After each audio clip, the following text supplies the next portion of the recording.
For problem number 3, the original equation is all real numbers that are greater than -2 and less than or equal to 7. So, in order to do this problem, you need to make a new equation, and first you need the -2 to be less than x. So you'll do -2 is less than x, and then the x, which is the real number, also has to be less than or equal to 7. So your final equation is -2 is less than x, which is less than or equal to 7. For problem number 9, the original equation is n divided by 6 is less than -1. And for this equation, you just need to multiply 6 on both sides to get n is less than -6. Once you get that, you're going to graph it on a line graph, and you're going to have -6 open circled and color to the left, showing that all numbers, n equals all numbers that are less than -6. To solve this problem, you start off with r over -3 is less than or equal to 4.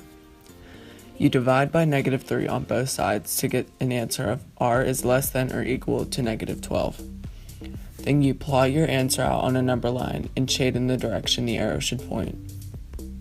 For problem number 25, the original equation is 4 times the absolute value of 2z plus 5 plus 9 equals 5.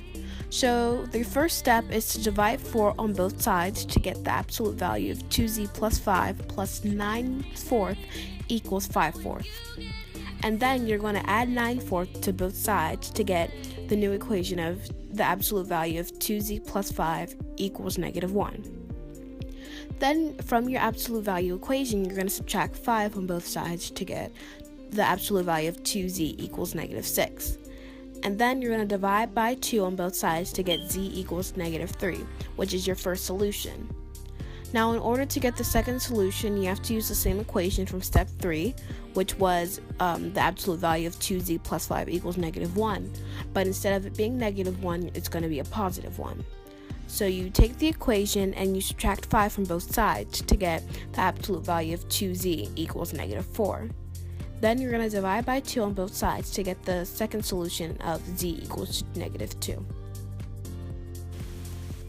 To solve this equation, you start off with y is less than or equal to -3. You start off by going down 3 on the number line and coloring anything under that in because it is less than. Next, you find the point 4, -7 and tell whether it is a solution of the inequality or not. In this case, it is.